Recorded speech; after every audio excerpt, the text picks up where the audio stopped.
Let's call this meeting to order. The Redevelopment Commission of Monroe County. This is Wednesday, September 16th at 4:33 p.m.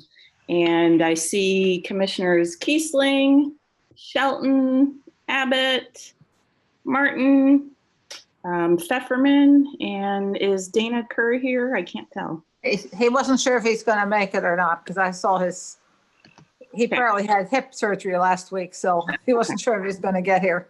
Okay. But he was going to send somebody else, I think, but I can't remember the name. Brad Tucker. I talked to him yesterday. I interviewed him for his candidacy, and and sent him the info, and he said he was going to join the meeting. Oh, good. So it's Brad Tucker. Thank you. Well, we'll go ahead and get started. And thanks to our friends at CATS for helping us broadcast this. First up on our agenda is a request from the Richland Bean Blossom Community School Corporation. And looks like we have Dr. Sanders and a team here. We heard a little bit from you last month. So thanks for coming back. And yeah, if you want to introduce everyone real quick and Sure. take it away, appreciate it. Sure. Hey, thank you so much again. Anytime we get to brag about what we're doing with STEAM and Ready Schools, that makes our day. And especially to all of you who are always so supportive. We knew that last month at the August meeting that we threw an awful lot at you. Did.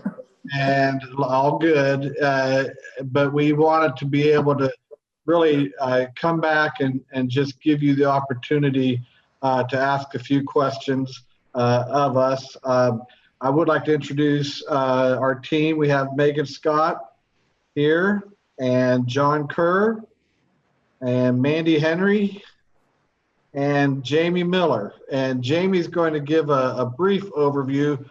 We've discussed some of the comments and questions from last month's meeting, and so we have a brief overview summary to try to answer some of those questions, but we want to give you all the time that you need to ask us some questions. So I'm going to turn things over to Jamie at this point. Hi, everyone.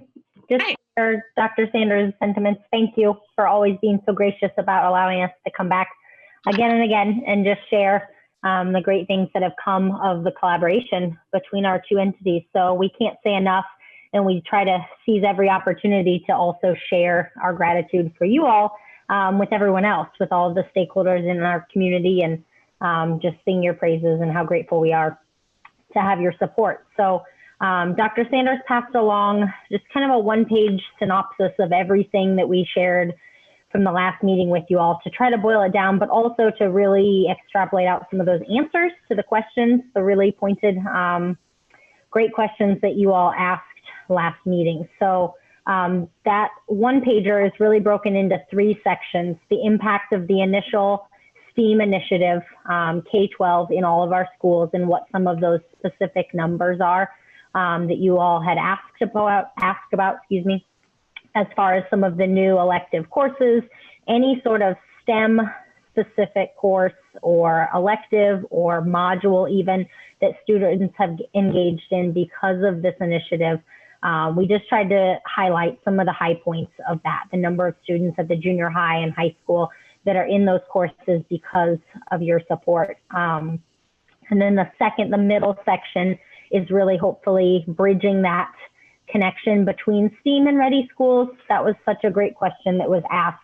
These feel from the outside, I'm sure, like two separate initiatives, but to us, we live it every day, and it just feels like this perfect natural evolution because we've walked it for 5 years. So STEAM as that foundation, we tried to really draw out the comparison there, that Ready Schools couldn't be what it is without STEAM, without the foundational skills, without the foundational understanding among our teachers of just those national and international level best practices and research-based practices for STEM-based instruction, and how that's springboarding us into Ready Schools, into this much closer look and deeper look at the needs of our own community and what STEAM really looks like for our employers and how we can equip our kids with those skills, but much more, I guess, calibrated to the specific needs of our community. And then the third section on the one pager just kind of gives you a look at the actual implementation. So what that looks like.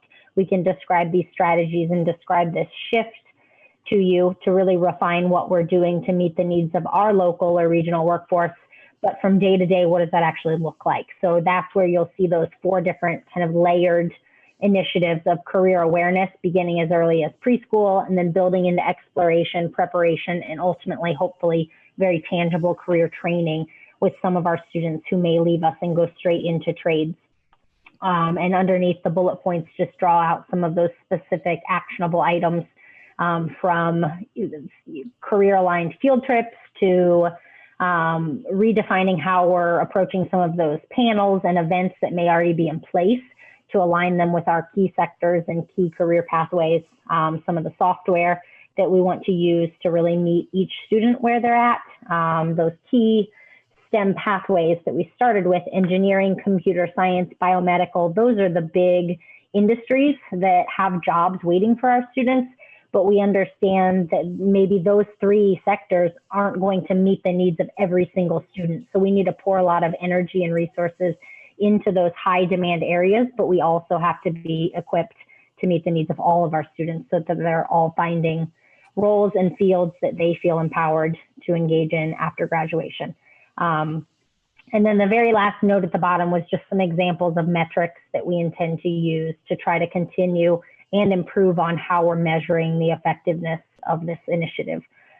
So refining some of the ways we're using the CHE, the Commission for Higher Ed data. That's really one of the best handles we can have as educators on where our students go after graduation. That post-secondary, both enrollment and persistence is a key indicator of how our students are engaging after graduation. They can all apply and enroll in college, but if they're not persisting into that second year and beyond, then obviously that wasn't an effective pathway for them. So just a perfect example is looking at, college admission rates are lowering in some cases, and that's actually a positive thing because not as many students are just naturally going directly into college because they think that's what's best for them. They're finding other more appropriate pathways to enter technical programs or straight into the workforce. So just diversifying where we're sending those students, but then also finding some really intentional ways to track their persistence in those pathways. So that's an area that we intend to grow in and improve in how we're tracking that. And I think that's really the summary of everything that's there. So from there, we just wanted to make sure you understood why we included what we did there to try to hone in on those questions that you all had asked. But also, like Dr. Sanders said, really just open it up to you all to hopefully ask the questions that you have today in hopes that we can be as transparent as possible. Much appreciated. And thank you for getting all of that to us and responding to the questions. Let's see if any of the commission members have any follow-up questions or comments. Jeff, anything you want to add? Questions. Richard, do you have a question? Yeah, I don't recall that we looked at any budgeting information. Or this, right? I don't think we did. Yeah, Jeff, do you want to? Information for us in terms of how much the school corporation is committed to this Ready Schools initiative and how much you're looking for us to contribute to that commitment? I think that was in some materials from last time, but maybe we. I don't remember seeing that necessarily. Yeah, we had in our presentation last month, we had some budgetary numbers in terms of what we have put in. And so we could pull that out and resend it to you. Well, I guess let me ask our attorney, would this be put into a resolution that has that type of information for our vote? I would think that we would do it similar to how we did it the last time, and that we would have an agreement with the school system that would have all this type of information in it. I think we could probably, if the last one had I guess wasn't extremely detailed because of where we were at with the process. In that we really wanted to build the evaluation and things as it went because it was such a new concept. I think looking at the budgets and looking at, some of these outcomes that they have here, they have put together kind of what they see as the metrics for performance, which is something that we requested they do in the initial contract. And so the next contract could have, these budgetary information as well as the criteria that we would like to see in that, semi-annual report on how they're doing and things of that nature. I wouldn't think it would be in a resolution or an ordinance. I think it'd be in the agreement so that everybody understands what the expectations are. So what would be up for a vote? Up front, if I may, the financial information was in fact in the documentation that Jeff sent us for last month's meeting. And it looks like that the total cost of the plan is, correct me if I'm wrong, Ms. Miller, but basically $4.8 million with $250,000 request to ROI and $249,200 request from the RDC. Is that correct? That was and if I recall, that's a per year, right? Yes. Or per semester? Per year. It looks like. Yeah, that's on page 12 of the RDC handout on Ready Schools that Jeff sent to us before last month's meeting. Thank you. And Jeff, it might also be helpful just for the audience at home and for us here as a refresher. A few years ago when we looked at this concept initially, it was kind of unique and didn't really fit the mold of what we typically fund as an RDC with TIF dollars. Could you talk a little bit about the legal constraints of funding this sort of training and, any updates to that? I know the state changes its rules fairly often. So, anything along those lines that we should be thinking about? Well, there's a statutory authority for the RDC to give up to 15% of the income to a group that specializes in education and basically workforce development. And so the maximum allowed under that statute, and it had not changed as of a couple months ago. I didn't look at it today, but I have looked at it this year, is that up to 15% of the revenue can be given to that for those types of purposes. And so like, is it the revenue from the current year or the past year, or how's that?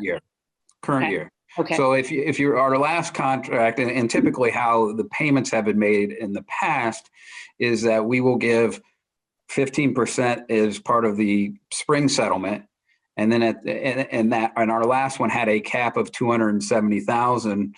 And so then at the second settlement, we make sure that the next 15% does not exceed that $270,000 threshold that was set in the contract. So that's why, some years it doesn't matter because 15% is less than 270, but I think we had 1 year where it did.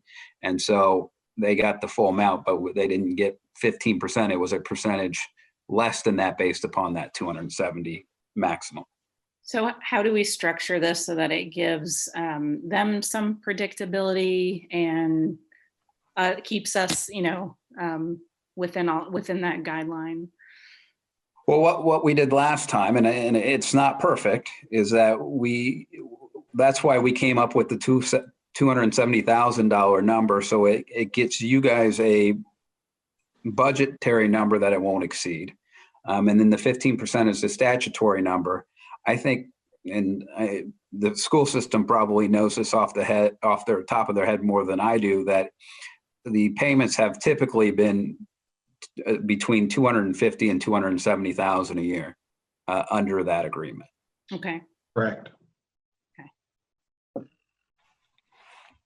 All right, so what you're saying is if we can structure something that we and they agree to, it's legal, which I'm glad to hear. As long as we're under that 15%, there's Yeah, a specific yeah. statutory exception that allows for that to occur.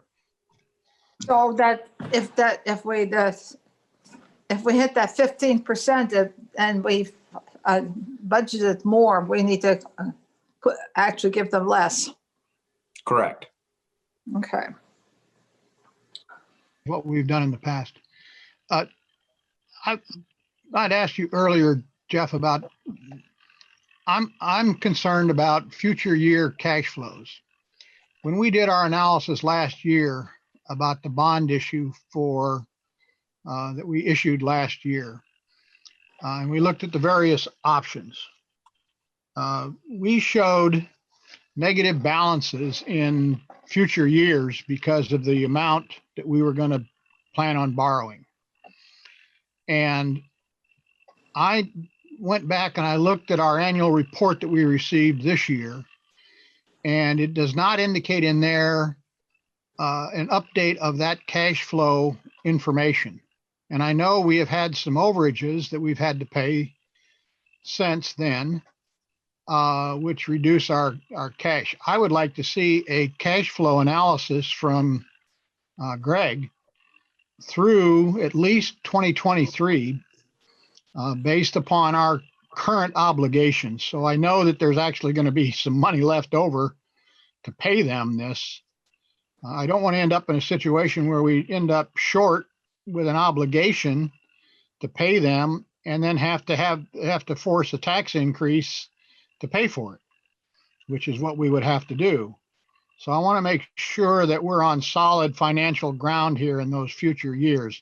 I think we're okay today, and I think we're okay next year, but it's at least 23 and 24 is where we were showing shortfalls when we did those other analyses. And I want to make sure that Greg is satisfied that the cash is available and that our assessed evaluation numbers are not going to change significantly as a result of this COVID-19 impact on the local economy. And I'm really concerned that it's going to hit us in ways that we don't quite expect yet. And I would like some expertise in terms of advice and projections before I move forward on this. And thank you. And I had I forwarded you at the beginning of this meeting the entire email list, kind of a somewhat updated cash flow, and that the update in that one was looking at that 2022 expenditure for the Vernal Pike extension, and we have that, so half of it's in 2023. We'll need to go back to him to talk to him about looking at what's our current cash balance and getting that number updated. Yeah. So that it can flow through that way. Yeah, 2023 is critical because we pay off some bonds then too, but we have increased payments on other bonds that occur. Yes. So it's like to see Yeah, what's going to happen. I see what you mean. I'm looking at it right now. Can I ask a question? How many years is this request for? I probably knew that last month and I don't know that this month.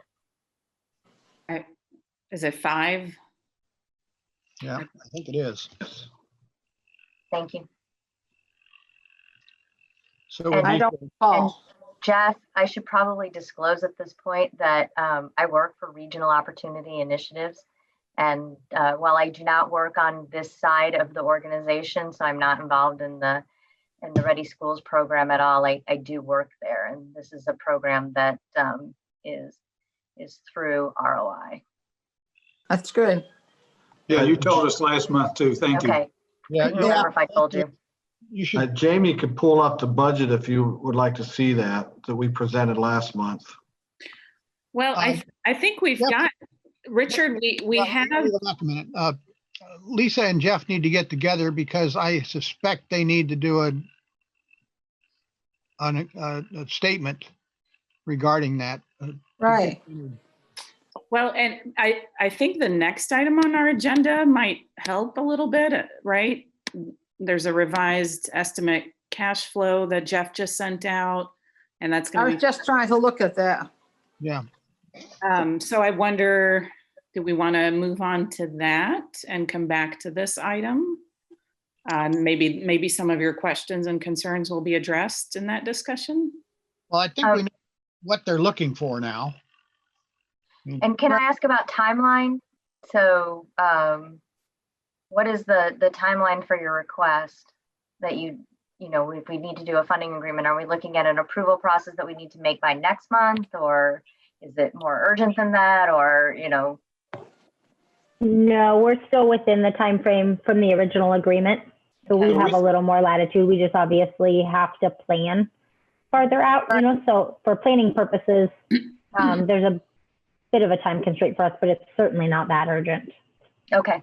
Yeah, and we're obligated under the old agreement for next year's. So this wouldn't even start Till 2022?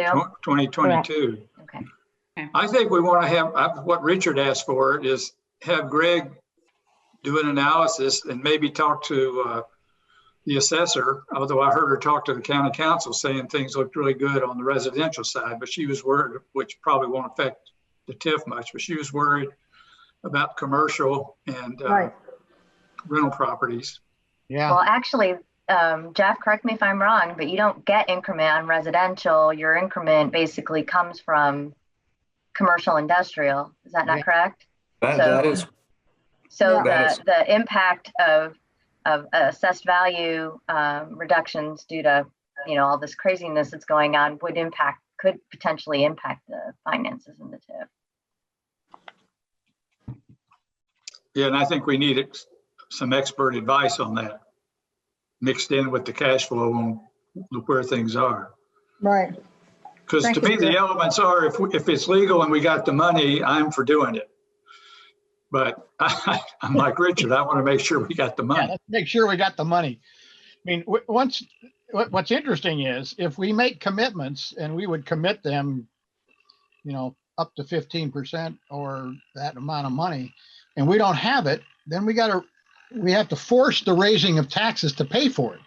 That's the thing that I don't like. Well, nobody will like Yeah, that. right. Well, Well, the whole if the- reason for doing this was to complement, because the Richland Bean Blossom had such an increase in taxes because of the other things that were going on there. And that's how we got involved in the beginning, as I recall, Yeah. to kind of complement the fact that there had so much increase. Well, if we did 5 years, that'd be 22, 23, 24, 25, and 26. It seems to me that somewhere in those later years, the Curry profile TIF ought to start having some money. And it seems to me they ought to be participating in this as well. Yeah, we would hope so. So if Greg could, factor that into his analysis, we'd have a more complete picture. Yeah, he's very reluctant to speculate about the future. Well, that's good. How much of the Curry TIF is in RBB's service area? Not all all. of it. All of it? Yes. Is all of it in there? The Curry profile? Yes. That is all in Richland Township. Okay. Where's Yeah, the figured- township line? Is it? It's 3rd Street? No, east-west. Yeah. Curry. If it's No, Curry, it's east. It's east of Curry. It's east of Curry. east of Curry. Yeah, I think it's east of Curry, but I don't know exactly where it is. Yeah, I don't either, but I know, remember the annexation discussions in 2017? It was somewhere east of Curry because the annexation would be adding some land before Curry, and then of course would be adding Right. where Cook is now. Yeah. The west side TIF's located entirely in Richland Township. Right. Thank Okay, you. well then Curry profile is. Yeah. Because it was carved out of, Correct. Okay. Well, so it ought to participate if it's got money. but we could be funding an area for the purpose of access to that TIF area, which is actually outside of the TIF area. True. That's Well, right. We probably need to get a careful delineation of where that line is at some point. Okay. Well, how would we like to proceed this evening? Well, I don't think there's anything else we can do this evening that we have some requests that we need to have done. I think they have made their request. We need to make sure that their financial request is written down so we know exactly what it is as a proposal. Because I don't think we have that at this point, other than maybe on a slide. And we probably need some kind of written statement or request. Yeah, like a memo or, Yeah. yeah. something And we form- can attach to the, whatever the agreement is, right? Yes, yeah. Okay, Jeff, any thoughts on that? I think that's, I mean, clearly that is something that we would expect Dr. Sanders to provide us. I will reach out to Greg, and maybe Lisa and I should have a conversation with Greg. Yeah. And then I also think maybe having Judy Sharp getting information from her either in written form or potentially having her at a future meeting to kind of talk about what values and what her office is seeing in the area would be helpful. Yeah. Okay. And we can certainly get you the official request, no problem at all. And we completely understand your responsibilities to make sure that you're making the best possible decision. So I want to thank you for the extra work, going the extra mile to help us out. And so we completely understand. If you need any other information from us, we would be glad to provide that for you. So thank you very much. That'd be good. Thank you. Thank you. Thank you. Well, and I think you can take away from our conversation that if we can figure out how to do this, we want to do it. Yeah. Okay, Yeah. I thank think you. fair to say, at least personally, I would share that. I think, Okay. So, yeah, we'll look forward to having you come back with that, official proposal while we do some of this other work as well and get a good sense on some scenarios for the future with our experts in that field. Sounds like a good plan. Thank you for being here today, and hope all is going well at RBB. Thank you. Thank you for having us. Stay well. Yes, stay well. Okay, we'll move on to our next item, which is the State Road 46 corridor TIF update discussion. And I think I misspoke earlier when I suggested this might help clarify things because this is the wrong TIF. I thought, Yes. yeah, I probably confused all of you. I apologize. So yes, the State Road 46 corridor TIF. Well, if I could, I think one of the tasks that was assigned to me at the last meeting was to figure out if either or both townships would be eligible for a residential TIF. And what I have done, and then it was harder to do than I thought, is I've gotten from the assessor's office the number of single family residences at the beginning of 2018, and then also current as of, I think 2 days ago, the number of single family residential in both Bloomington and Richland Township. Right now, each are under the 1%. The Bloomington Township's at 0.82%, and the Richland Township is at 0.84%. So Is that the last 3 years or the last year? That's the last 2 2.3 years. You're supposed to do the last 3 years, but since this year's not over, Okay. I thought that would be a more accurate portrayal and maybe a better predictor of what next year, when we do the analysis on 1/1 of 21, what it would be than to include an entire year that we know will fall off. All right. Thank you. oh, we could do it. Yeah. Did you find out any more did you look any more at the existing TIF opportunity for residential? Because there was some percentage of that, and the last I remember was we weren't quite sure how that was determined. It's 25 acres of an existing TIF could be Okay. used. So it's 25 acres, not 25%. Okay. Correct. So for 25 acres in the State Road 46 corridor, we could probably do a residential development. Have you communicated that with Steve Kreider at all? I have not. Because he said they were going to he was going to do some looking at area or rock or something to see what they thought might be possible. Do you think we need to get a better handle on what we think we might be able to do before we go back with him? I think we should get a better handle on where we want to, the direction we want to take this. I think at last month's meeting, we heard from planning about what they thought was appropriate in the area. And I think it kind of coincided with what the RDC was already thinking would be what they thought would be appropriate for the area. I think we have 3 or 4 road projects Right. that I think we would like to see accomplished. I think we did an analysis of what the Hunter Valley extension completion cost would be. And again, that was 2.5 million. That's the rough number that's in my head as to what that would cost.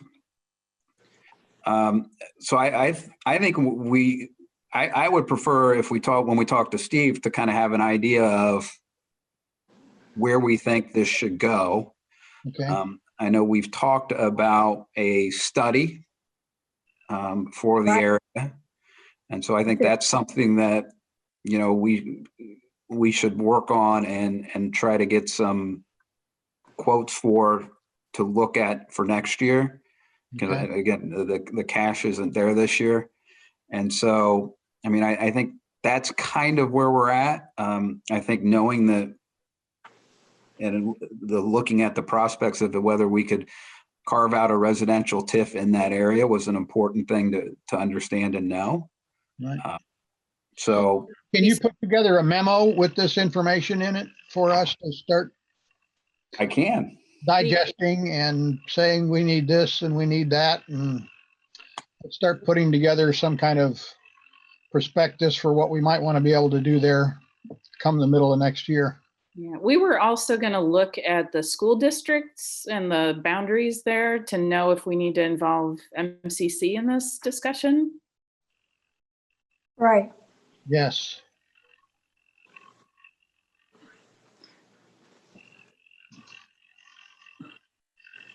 And I think given the fact that either township can sustain a residential TIF, I think we should definitely talk to both of the school districts. Yeah. Right. Because I think the area that we kind of all thought was most likely where we would want to put it straddles both. I think if you do not include both, then you're going to maybe limit yourself to a geographic area that at the end of the day, you may not want to. Right. And also straddling both of them minimizes the impact on either of them. Right. Right. Spreads it out a little more. That would be good. Okay. Anything else we want to consider as Jeff kind of types up some of that information for us to come back together and discuss it? Is it too early for us to, since we're already going to ask our financial people to look at numbers for the other TIF, is it too early for us to ask them to maybe give us an idea of what this would do financially to the TIF as it stands now, and what would be the potential for it under residential TIF? I don't think this will take out any commercial properties. I think it would be the area that we were looking at would be just, I don't remember exactly on the map what was included, but More the two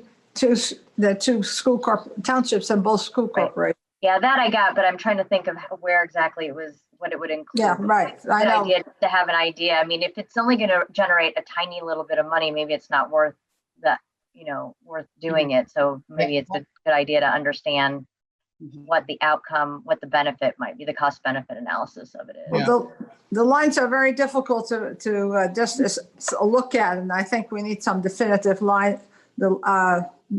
definition of where the lines are of which corporation would be affected.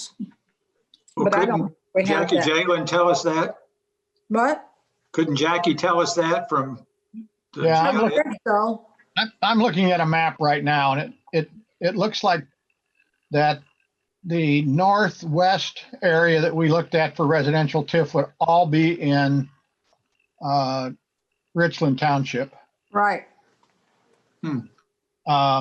The other residential possibilities would be in Bloomington Township.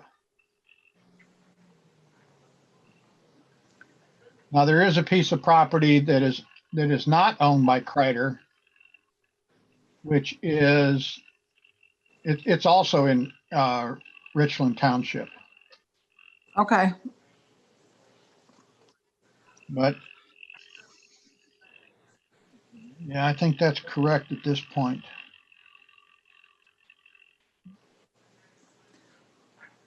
A little hard to see on the map that I've got, but I think that's correct. So, and we will get in our annual report on that TIF next year information about its expected fund balances from TIF revenue.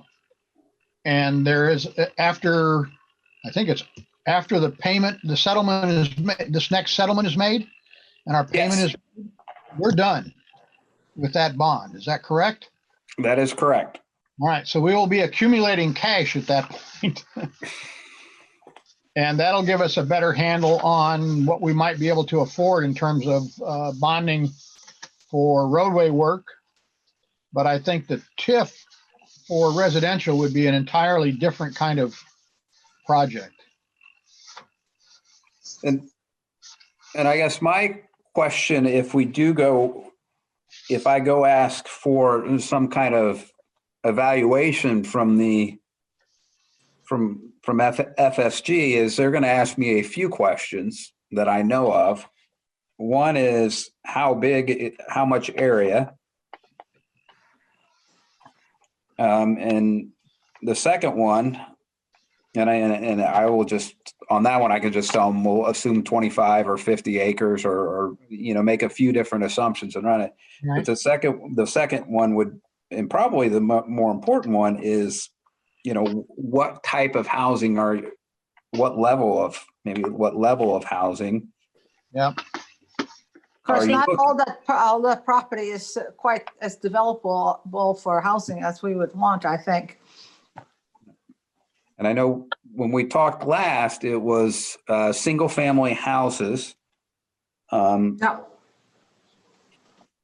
Sorry about that. Sorry.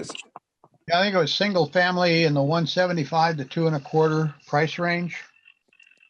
Yeah, I thought the range was a little bit bigger than that, like 175 to maybe 300, but yeah, Okay. it's in that range. But that's doing it from memory. I'd have to go back and look at my notes.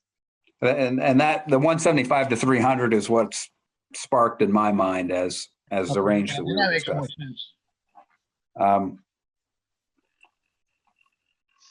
But there would be a possibility because we have two townships that we're working with there. Right. It's 25 acres for the TIF or 25 acres per township per TIF? It's per TIF. Per TIF. So we've only got 25 acres to work with. That's not going to be, well, it's going to be 50, 75 at that. Well, that could be upwards of 75 homes. Under the current zoning, if they change the CDO to allow for smaller lot development based on infrastructure, we could get more houses out of it. Well, that's already zoned through a PUD. Yeah, but didn't he say at our meeting that he would maybe willing to sunset the PUD if the underlying zoning worked better for him? Well, yeah, but he'd have to redo the whole thing, and he may not be willing to do that. But the PUD could be amended for that particular zone within the PUD to be consistent with a new zoning category. That would be probably the easiest way to do it. Then he wouldn't have to change all the other PUD elements. Yeah. Because that he should be able to do, is particularly if we've got a plan in place that could actually get executed and was paid for. That'd be a much more, that'd be fairly straightforward at that point. His biggest issue is going to be probably getting the sewer utility, getting down to the sewer utility. Because if that's going to require a lift station, that's going to be a pretty expensive project. He was under the impression that it could be done with gravity flow, because you're way up on the top of the hill there. And if it can be done with gravity flow, and they don't have a rock problem, then that's pretty straightforward.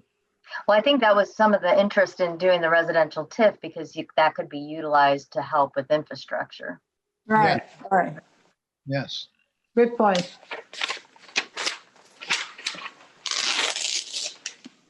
Okay. I apologize for dropping off there for a minute, and apologize if that happens again with my phone here. So if I missed it. You're gone again. I missed somebody. I think your phone's dropping out. Mhm. Well, you've got a charge to do something now, Jeff. Have you got enough information from us? This is my plan, is that, I'm going to have him assume different sizes, a different number of homes, right? Yep. So single family homes with a cost or sale price between $175,000 and $300,000. And then maybe for every 25 units of those types of housing, what would be the expected revenue generated? And then make sure that, in my mind, it seems like if you have 25, then you can calculate 50, 75, 100 as a multiple, and see if he agrees with that. And if he does, just have him do it for that 25 units. And then we can kind of see what size we think we can get, and then determine the estimated revenue that way. But out in that area, he's probably going to want to do what, I don't know, Lisa might know better, quarter acre lots, get up to 300,000, or can you get 300,000 out of a smaller lot than that? I don't think you might be able to get it on a 10th acre, so you might be able to get quite a few more homes in there. So you've got, of the 25, you're going to take out 10 to 15% for roadway infrastructure. So then you can take the next, whatever's left over, and divide it by whatever nominal lot size, and that'll give you the number of units, of housing units. Mm-hmm. But I think planning can help you come up with some numbers. I was going to say, I will just call planning and ask them what they think, and Yeah. let them give me the number. How much of a challenge is there to develop in that area? Is that all rock, or is it already ready harvested? Pretty much up in the air, so I don't think Right. we have too much trouble. Planning would know more what's happened in the past in that area. Yeah. But I there would has, hope anyway. I don't know. yeah, because that would be the old 46 corridor, and I don't believe there's been much development on that corridor. Right. What development has occurred is at the corner up there where the old highway and the new one mix, where we've got the banks have been put in. But they've been surface building, and But I don't think they had any trouble with rock up there. Oh, okay.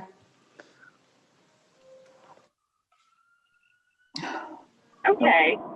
Well, sounds like we have some work to do, and appreciate Jeff. He's looking into some of those things and facilitating this exploration further. Any other comments, questions on this topic? No. Okay. If not, should we move on to the claims? Yeah, I was just looking at them. I don't know where they are now. Yeah, I might need someone to read them off if you don't mind. I'm on my phone, so I can't pull it up right now. We have 5 claims, and they total $53,120. One is for Old National Bank for trustee fees of $400. 2 are for DLZ for the Profile Parkway. One is for $20,520, and one is for $165. We have a $4,205 claim for Financial Solutions Group, and we have a right-of-way acquisition of $27,830 for buyers. There is a $9,900 typo on the sheet that I emailed out, but that doesn't relate to anything, and it should not be included in that total. Okay. All right. Thank you. Any questions on the claim? What was the FSG bill for? I think that was the continuing disclosures that we do for all of our bonds. Yeah, so 2,500 was for the continuing disclosure, and 1,705 was for the contractual services annual TIF meeting per Indiana code with county officials on July 17th. Oh, okay. All right. Got it. All right. I'm going to move approval of the claims as read by Jeff in the amount of $53,120. Okay, we have a motion. Is there a second? I second. Motion and a second. All those in favor say aye. Oh, we have to do a roll call, though. That's right. Roll call. One of these days I'll get used to that. Go ahead, please. Commissioner Pfefferman, Yes. Commissioner Shelton, Yes. Commissioner Kiesling, Yes. Commissioner Martin, Yes. Commissioner Abbott. Yes. Claims are approved 5-0. Thank you. Next up, we have approval of minutes. And do you want us to take these individually or as a batch? I think you could take them either way you wanted to. Okay. Well, Let's do them as a batch. Yeah. But let's list the dates of the meetings. Yeah.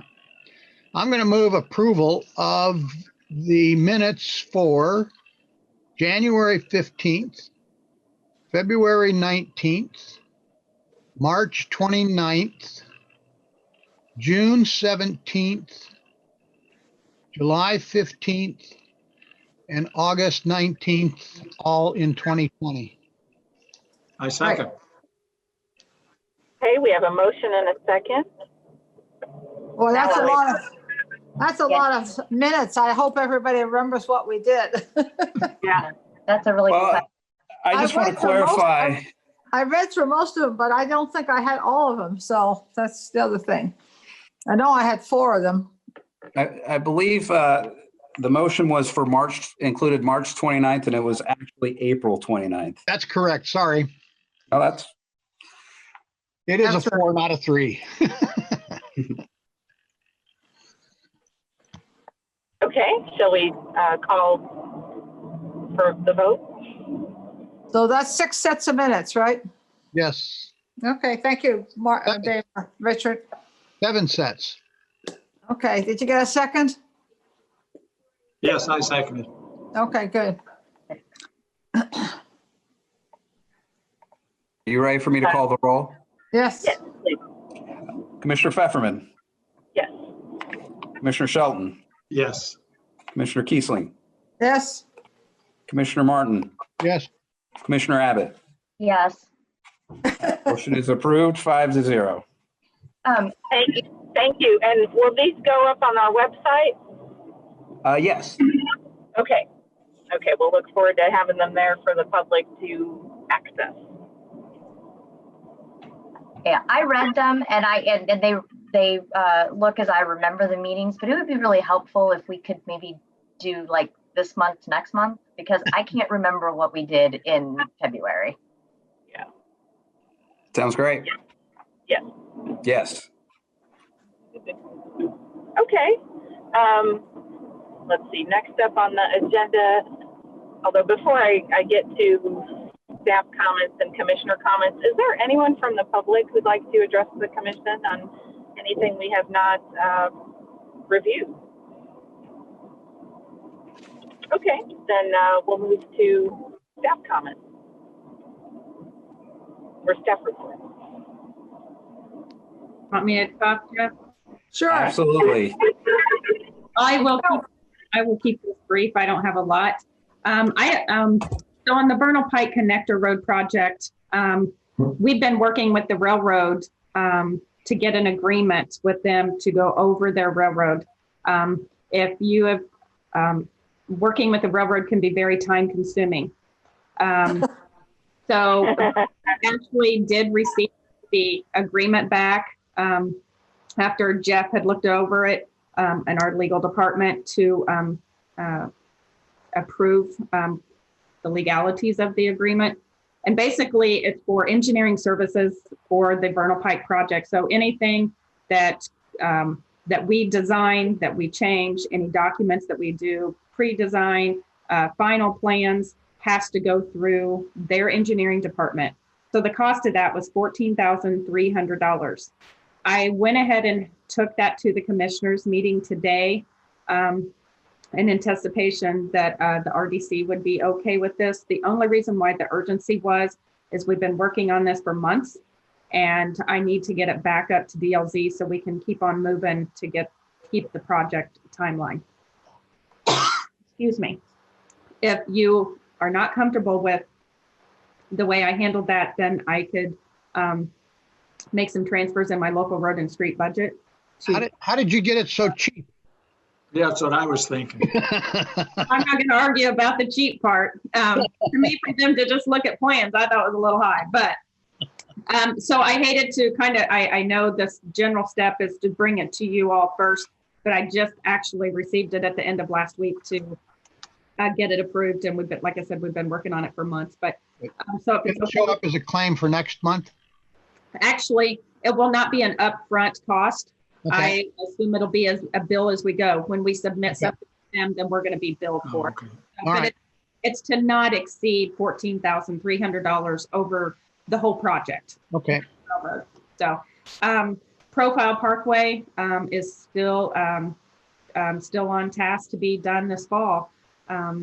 So I think we did receive an update for the Cook TIF. We had reached out to Ted Ferguson to maybe address some items that are within the county right away, sidewalk, intersection things, since the building work has been put on hold. So we're working with them on that. To my knowledge, they kind of anticipate maybe being back in around 2022 to continue that project.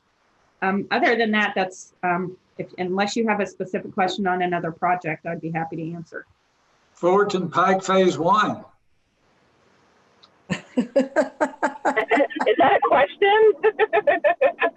I just wanted to see her smile. She had change order 18 this morning at the commissioners meeting.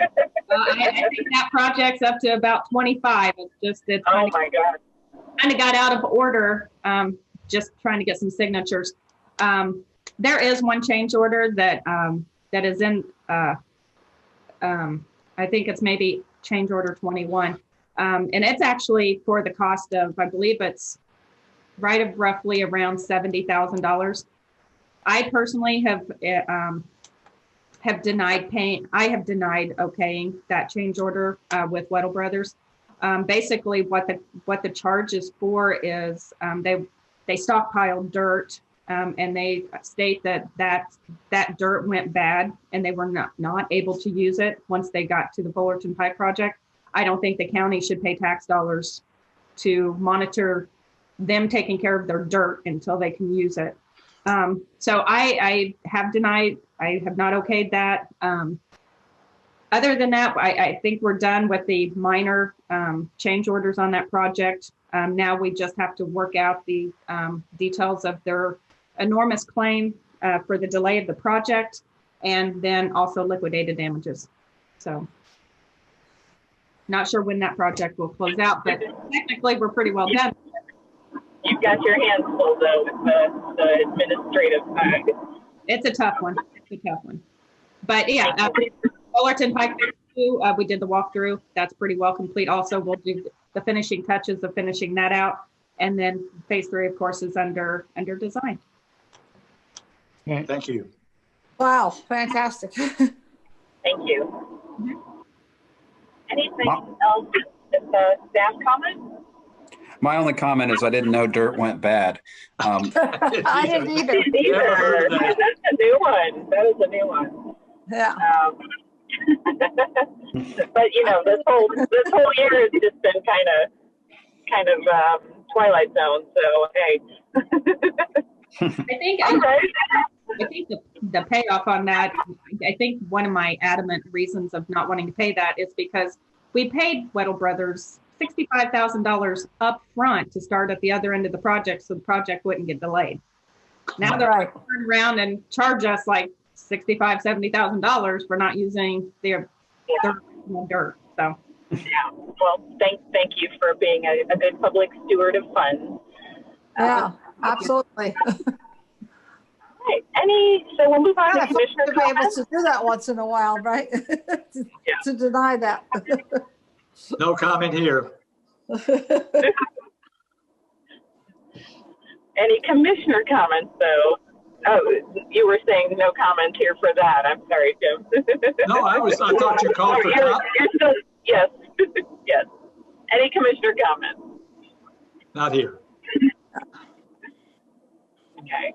I don't have any either. I just, as always, appreciate the county staff, all of them, for continuing to carry on throughout these challenging times, and all the good work you're doing out there. Thank you. And if nothing else, we can take a motion to adjourn. So moved. I move. Motion. All right, we're adjourned. Thank you. Thank Bye-bye. you. Bye, everybody. Bye.